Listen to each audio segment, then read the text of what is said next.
Police wrap up investigation into flag fiasco.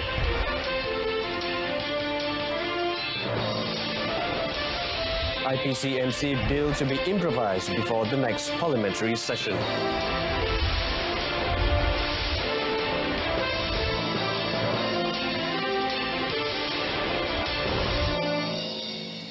Glad to have you with us here on News on 2. I'm Brendan Lipol. Now, police have recorded statements from several individuals over the issue of the ashes of former Communist Party of Malaya, Chin Peng. Among them were journalists, the individual who brought the ashes back, and the complainants. Bukit Aman CID Director Dr. Husni Mohamad said police are also gathering information and facts from historians. They also are in the midst of compiling the reports from the Health Ministry, Immigration, Custom, Malaysian Communications and Multimedia Commission, MCMC, and the Registrar of Societies, ROS. The case is being investigated under Section 504 and 505, Subsection C of the Penal Code and the Communication and Multimedia Act 1998. Investigation papers over the incident where a flag with a 5-pointed star supposed to represent Malaysia are completed and have been submitted to the Attorney General's chambers. Bukit Aman Criminal Investigation Department's Director, Dato' Husni Mohamad said 5 individuals had been called up to provide statements. They include the complainant, IT vendor contractor, company secretary and Malaysian Basketball Association, MABA's executive secretary. Several equipments were also seized during the course of the investigations. Police are now waiting for a directive from the AG's chamber for further action. The flag with a 5-pointed star and 11 red and white stripes was displayed on the stadium's screen together with the Westport Malaysia logo as the national anthem was played during the opening ceremony of the 28th MABA Milo Lumunchak Cup on the 24th of November. For the case of the Negaraku being sung in Mandarin and Arabic, Dato' Husni said 5 individuals have so far been called up to give their statements. The CID chief confirmed that the Negaraku, which was sung in Mandarin, occurred at Sekolah Jenis Kebangsaan Cina, Mahua in Seremban last year. He said police have taken statements from 2 witnesses, namely a senior officer of the Negeri Sembilan Education Department and the school's headmaster, regarding the issue. In the case of the Negaraku being sung in Arabic, it was discovered that the incident occurred at Sekolah Kebangsaan Batu Empat, Gurun, Kedah. Police have also taken statements from the school's headmaster, district education officer and the individual who recorded and uploaded the incident. The cases are being investigated under the National Anthem Act 1968 and Communications and Multimedia Act 1988. Now, there are certain provisions within the Independent Police Complaints and Misconduct Commission IPC-MC 2019 bill which require improvements to ensure the legislation is seen to be fairer and more equitable. Without elaborating on the required improvements, Home Minister Tan Sri Muhyiddin Yassin said the process will involve the inclusion of viewpoints from parties with an interest in the law. The second and the third reading of the IPC-MC bill were postponed to the parliamentary session in March next year. Tan Sri Muhyiddin said the time frame until the next parliamentary session will be used to settle the issue that have arisen in reference to the bill. Bukan bantahan tu sampai tak mau langsung, tapi ada pasal-pasal tertentu dalam akta dan undang-undang yang cadangkan difikirkan perlu dikemaskinikan sampai ke satu peringkat dianggap dia lebih adil, lebih saksama dan selepas itu bolehlah dibawa semula ke parlimen dan ahli parlimen lah bincang dan juga bahaskan perkara. The IPC-MC is aimed at replacing the Enforcement Agency Integrity Commission, EAIC, for the purpose of improving the integrity and capabilities of the police force, as well as functioning as an independent monitoring body which will receive and investigate complaints about police misconduct.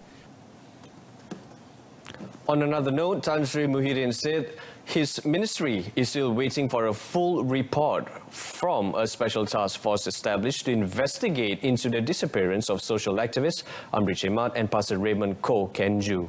He also said the task force, the task force which was established last June was given 6 months to complete its investigations.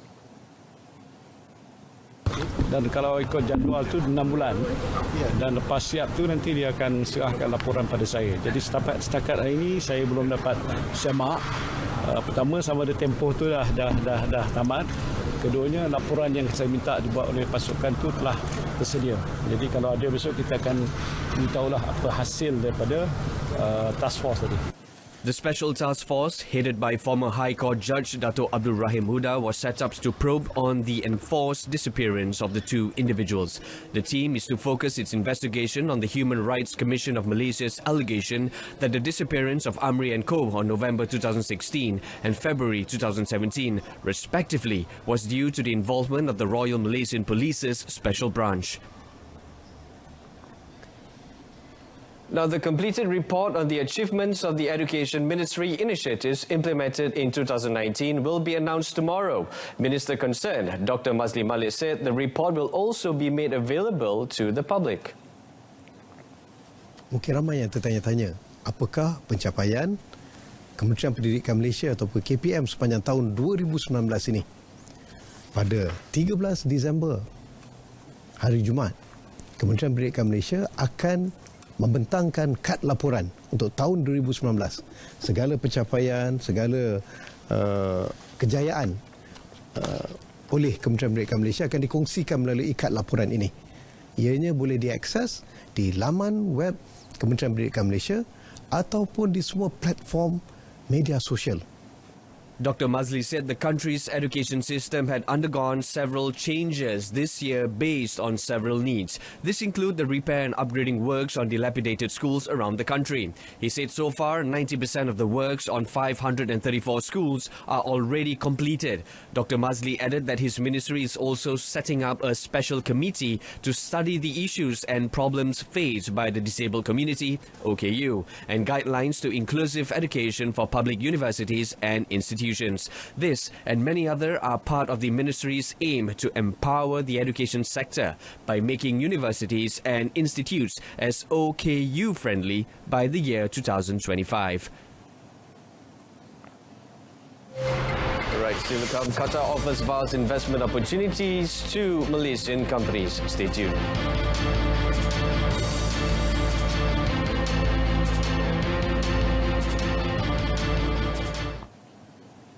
Now, Malaysian entrepreneurs should explore the vast opportunities available in the Qatari market while simultaneously expanding their business to other West Asian countries.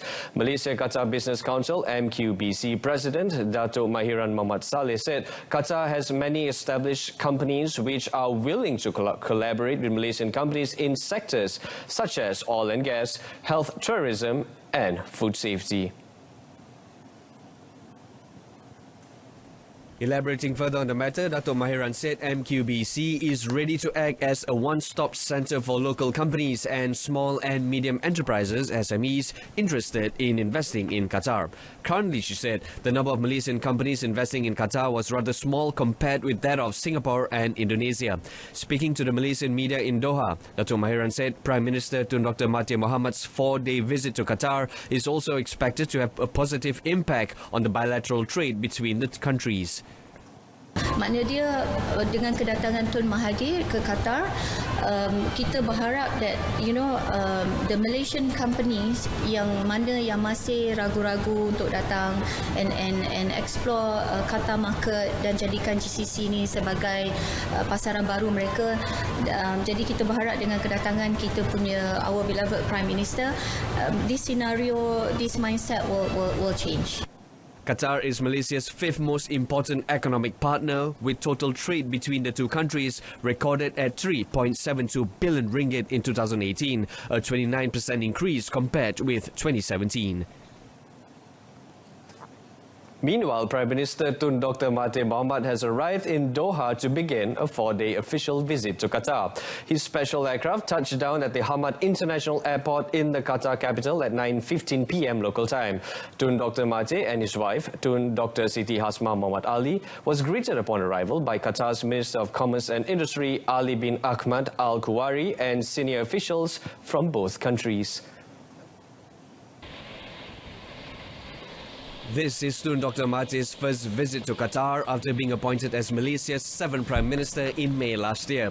The visit is on the invitation of the Emir of Qatar, Sheikh Tamim bin Hamad Al Thani, and both leaders are scheduled to hold a meeting to discuss the various efforts being taken to enhance the bilateral ties that was established in 1974. A packed schedule awaits the Premier, including a meeting with captains of industry of Qatar before being accorded an official welcoming ceremony at Amiri Diwan.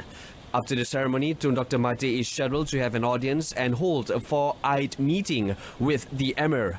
Both leaders will also witness the signing of a Memorandum of Understanding (MOU) on the establishment of a high-level joint committee between the foreign ministers of both countries before they proceed to a luncheon hosted by the Emir in honour of the visiting Prime Minister. The Malaysian delegation includes Foreign Minister Datuk Saifuddin Abdullah, Minister of Economic Affairs Datuk Seri Muhammad Azmin Ali and Defence Minister Muhammad Sabu. Creative media industry players have welcomed the announcement by Communications and Multimedia Minister Gobind Singh Deos regarding the increase in rates for shows being aired on RTM. Malaysian Television Producers Association PVTM President Dato' Juri Latif described the announcement as defining and prove the government's commitment to acknowledge the contributions of local producers. He said the announcement would encourage more local producers to come up with better quality programs that can compete internationally. Kadar harga tu membantu kita menghasilkan produk yang lebih baik dan dengan RTM produk-produk kita boleh travel keluar. Yang ini janji kita. Sebab tu saya nak tekankan bahawa kenaikan ini bukan sekadar untuk dapat untung lebih tapi untuk menghasilkan konten yang terbaik untuk siaran RTM. He said to ensure consistent and good quality products to be supplied to RTM, the association plans to have discussion with its members, TV drama and program producers as soon as possible. The price increase that have been approved according to categories are 20 to 60% for telefilms, 30 to 60% for drama series, 10 to 30% for documentaries and magazines, and 30% for animated series. Now, the Cabinet has requested for a retabling of the details on the takeover bid of Highway Concessionaire Plus Malaysia Berhad. Works Minister Barubian said this was requested by Prime Minister Tun Dr. Mahathir Mohamad to ensure a proper review of the information before a decision can be made. Kita di Kabinet minta supaya detail information mengenai beberapa offer yang telah dioferkan itu akan dikemukakan sekali lagi kepada Khazanah dan juga kepada Perdana Menteri dan supaya semua ini akan di review lagi dan minta mereka akan present the detail semua itu. However, according to him, no specific timeline was mentioned with regards to the request, adding that to date, the government has received 5 offers for the country's largest highway operator. The minister said this at the inaugural Malaysian Bumiputra Contractors Association's dinner and annual general meeting in Kuala Lumpur last night. Earlier in his speech, he said that the challenges faced by Bumiputra contractors have become more complex in the light of the technological advances in the 4th Industrial Revolution, IR 4.0. That concludes this afternoon's edition of News on 2. A reminder of our top story, police wrap up investigation into flag fiasco. News on 2 will be back at 7 this evening with more updates. Till then, I'm Brendan Lepol. Have a pleasant day ahead.